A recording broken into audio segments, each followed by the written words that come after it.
Viewers আসসালামু আলাইকুম। আমি এমকে এলটিসি শিক্ষা পরিবারের পক্ষ থেকে যে ময়মনসিংহ কোরিয়ান ল্যাঙ্গুয়েজ ট্রেনিং সেন্টারের পক্ষ থেকে সিনিয়র প্রশিক্ষক কৃষিবিদ ফারুক আহমেদ, যা আমাদের যে নিয়মিত আয়োজন, আমাদের প্রতিদিনের ক্লাস যে কোরিয়ান ভাষার একদম শূন্য থেকে জিরো থেকে শুরু করা হবে। আর একদম জিরো থেকে যে ক্লাসগুলো আমরা নিয়মিত দিব সেই ক্লাসগুলো ইনশাল্লাহ আজকে থেকে আমরা আপলোড করছি। যে আপনারা ক্লাসগুলো আমাদের পাবেন আমাদের YouTube channel MKLTC BD2 Korea, MKLTC BD2 Korea. এছাড়াও আপনারা আমাদের ক্লাসগুলো নিয়মিত আজ থেকে নিয়মিত উপভোগ করতে পারবেন।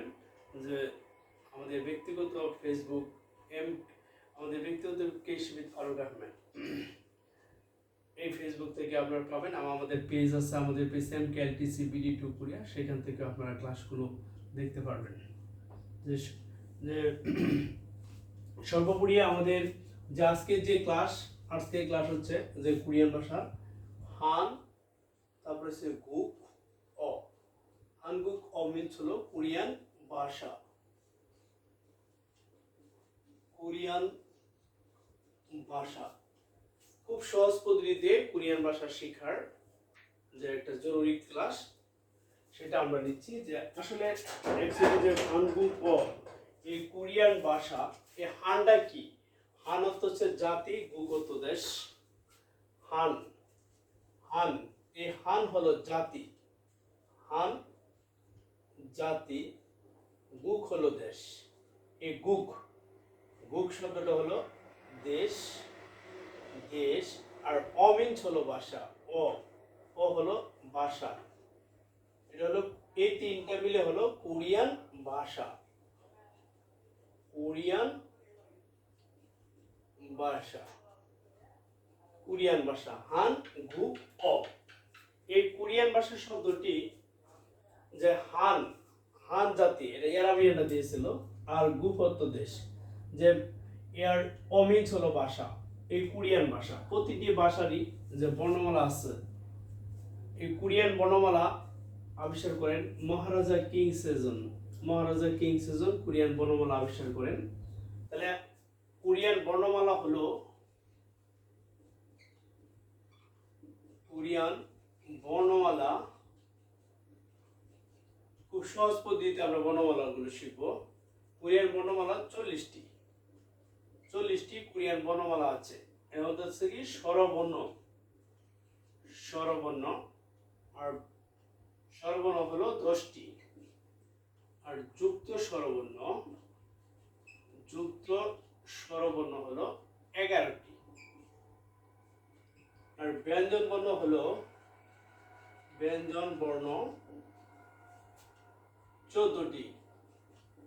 যুক্ত ব্যঞ্জন বর্ণ, যুক্ত ব্যঞ্জন বর্ণ হলো আপনার 5টি। এই টোটাল 19টি, আর এখানে হলো 21টি, মোট হলো 40টি। এই 40টি বর্ণমালাকে এক সাথে হানবোল বলে।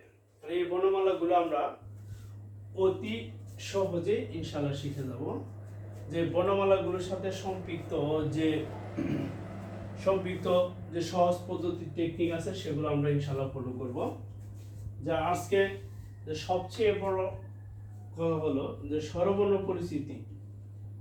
স্বরবর্ণ, এই কোরিয়ান ভাষার 10টি স্বরবর্ণ আমরা অতি সহজে কিভাবে শিখব। সর্বপ্রথম অ, আমি এটা বলতেছি অ, এরকম একটা শব্দ দেব, এটাই দেব অ। আর এটা হলো, এটাও অ, কিন্তু যখন দুই টান দিব তখন সেটাই বামে একটা ই যোগ করব, বামে একটা ই যোগ করব। অ ই অ, ইও, অ ইও। এটা হলো আ, আ। আর এটা হলো ইয়া, সেম, যে যখন দুই টান দিব বামে একটা ই যোগ করব, তাহলে সে ইয়া, অ ইয় আ ইয়া, ওইগুলো 4টা। এটা হচ্ছে ও। এখানে যখন এটা লিখলাম এটা ও, তখন আরেকটা টান দিলে এটা হচ্ছে ইউ, ইংরেজি অক্ষর ইউ এর মতো। তারা দুজন, তাহলে সেম তারা দুই ভাই, অ অ ইয় আ ইয়া উ ইউ উ ইউ এরকম ও এটা হলো ইও ই ও এটা হলো উ আর এটা হলো ই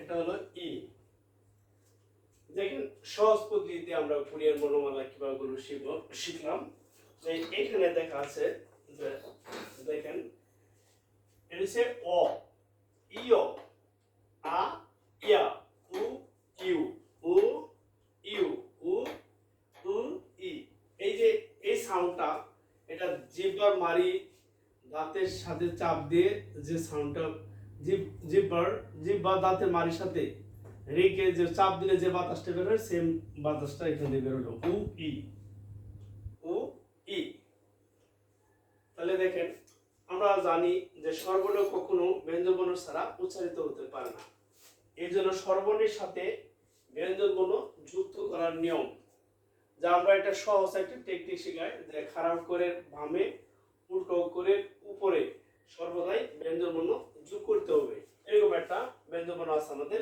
ইয়ং এরকম একটা ব্যঞ্জনবর্ণ আছে ইয় 19 ইয়ং ইয়ং যদি আমরা যুক্ত করি তাহলে তার এই যে ইয়ং যদি যুক্ত করি তাহলে তার অর্থের কোনো পরিবর্তন হয় না তাহলে ইয়ং যোগ করার সহজ পদ্ধতি হলো যে আমরা নোট আকারে রাখবেন যে স্বরবর্ণের সাথে কোরিয়ান ভাষার স্বরবর্ণের সাথে ব্যঞ্জন বর্ণ যুক্ত করার সময় যে খাড়া অক্ষরের বামে উল্টো অক্ষরের উপরে সর্বদাই ব্যঞ্জন বর্ণ যোগ করতে হবে এই পদ্ধতিতে আমরা ইনশাআল্লাহ এখন যোগ করব এটা হলো অ তাহলে এটা খাড়া অক্ষর ধরবো এটা খাড়া অক্ষর এটাও হলো খাড়া অক্ষর এটাও খাড়া অক্ষর আর উল্টো অক্ষরের উপরে উল্টো অক্ষরের যে উপরে এটা উল্টো অক্ষর এটা উল্টো অক্ষর এটা উল্টো অক্ষর এটা উল্টো অক্ষর এটা হলো খাড়া অক্ষর এই 10টা এখন পূর্ণাঙ্গ স্বরবর্ণ হয়ে গেল আমি আবারও বলছি যে স্বরবর্ণের সাথে ব্যঞ্জনবর্ণ যুক্ত করার নিয়ম আপনারা যারা মনে করেন নোট করতে চান তারা নোট করতে পারবেন যে স্বরবর্ণের সাথে ব্যঞ্জনবর্ণ যুক্ত করার নিয়ম খাড়া অক্ষরের বামে উল্টো অক্ষরের উপরে সর্বদাই ব্যঞ্জনবর্ণ যোগ করতে হবে এই টেকনিকটা শুধুমাত্র এখানে দেখায় না যে আমরা যতগুলো স্পেলিং লিখবো সব ক্ষেত্রে এই যে ছোট্ট একটা টেকনিক এটা মনে রাখলে ইনশাআল্লাহ আমাদের সহজে আমরা কোরিয়ান ভাষা ক্যাপচার করতে পারবো তাই এখন কিন্তু একটা আমরা বললাম এখন পূর্ণাঙ্গ একটা স্বরবর্ণ হয়ে গেল স্বরবর্ণ তাহলে স্বরবর্ণগুলো হলো যে স্বরবর্ণগুলো লেখার সহজ যে পদ্ধতি যা আমরা বলি এটা উচ্চারণের যে ধরনটা এখন আমি উচ্চারণটা বলতেছি যেমন অ এই যে অ বাম হাতের শক্তি কম অ এটা কি ইয় এরকম আ ডান হাতের শক্তি বেশি আ এটা হলো কি ইয়া এটা কি ইয়া আ ইয়া পরে হচ্ছে উ এটা হলো ইউ ইংরেজি অক্ষর ইউ এর মতো উ ইউ এটা কি ও ইও আর হচ্ছে উ এটা হচ্ছে ই এই হলো আমাদের উচ্চারণ করার নিয়ম আবার বলতেছি আমি বললাম কি এটা বামে এটা না থাকবে কি বামে যেহেতু বামে আছে তাহলে হচ্ছে ও বাম হাত তাহলে বামে জোর কম অ ইও আ ইয়া ও ইউ ও ইউ ও ই এই হলো আবার পূর্ণাঙ্গ স্বরবর্ণ আর আমরা হচ্ছে ইয়নটা কেন যোগ করছি ইয়ন যোগ করলে তার অর্থের কোনো পরিবর্তন হয় না তার অর্থের কোনো পরিবর্তন হয় না অন্য কোনো ব্যঞ্জনবর্ণ যদি আমরা লাগাই তাহলে সেই ক্ষেত্রে অর্থের পরিবর্তন হবে আচ্ছা এবার দেখেন আমরা যে অলরেডি 10টি স্বরবর্ণ আমরা শিখে গেছি এখন আমরা যাব যে 14টি ব্যঞ্জনবর্ণ আমরা কিভাবে লিখতে হয় সেই সহজ পদ্ধতিতে আমরা লিখব যে 14টি কোরিয়ান ভাষার যে 14টি ব্যঞ্জনবর্ণ আছে এই 14টি ব্যঞ্জনবর্ণ কিভাবে লিখতে হয় দেখেন সর্বপ্রথম আমরা ব্যঞ্জন বর্ণ হলো 14টি কোরিয়ান ভাষার ব্যঞ্জন বর্ণ 14টি সবার আগে আমি এটা দিলাম এটা হচ্ছে কোরিয়ান বর্ণ উচ্চারণ গিউক বাংলা হলো গ এটা হলো নিয়ন নিউন, বাংলা হলো ন, এটা মিউ, মিউম, আর বাংলাতে যদি বলেন এটা হচ্ছে ম। তাহলে আমরা কোরিয়ান ভাষা শিখতেছি বাংলার মাধ্যমে। শিউত, শিউত শ, এটা জিউত, জিউত জ, এটা হলো সিউত, সিউত হলো স, রিউল, রিউল, রিউল র, মিউ, রিউল র হলো দ্বিগুত, দ্বিগুত দ, থিউত, থিউত থ, এরকম বিউপ, বিউপ হলো ভ, বিউপ ব, এরকম খিউক, খি উক, এসে খিউ, খিউ খ, এরকম ইয়ং, ইয়ং, ইয়ং আমরা আগে শিখেছিলাম। ইয়ং হলো 19 স্বর, ইয়ং হলো 19 স্বর। এগুলো হিউদ, হি উদ হ, আর এটা হলো ফিউ, ফি উপ, ফিউ হলো ফ, ফিউ ফ। দেখেন 1 2 3 4 5 6 7 8 9 10 11 12 13 14, এই 14টা হয়ে গেল। এরকম আমরা উচ্চারণগুলো যখন বলবো, যে উচ্চারণের একটা সহজ টেকনিক আছে, যেমন গিউক, গিউক গ, আমি আগেই বলছি এটা হলো কোরিয়ান বর্ণ, এটা হলো উচ্চারণ, আর রয়েছে বাংলা উচ্চারণ। আমরা বাংলার মাধ্যমে যেহেতু কোরিয়ান শিখতেছি, তাহলে সেক্ষেত্রে গিউক গ, নিউন ন, মিউ ম, সিউত স, জিউ স, জিউত জ, সিউত স, রিউল র, দ্বিগুত ধ, দ্বিগুত, দ্বিগুত হলো দ, আর থিউত থ, ফিউ বিউ ভ, কিউ খ, ইয়ং 19 স্বর, হিউত হ, ফিউ ফ, ফি উ ফ। এখানে একটা সহজভাবে মনে রাখার কৌশল হলো যে প্রতিটার উচ্চারণেরই, প্রতিটা যে বর্ণ উচ্চারণ করছে তার প্রথম যে বর্ণটা আছে তার হলো বাংলা মূল উচ্চারণ।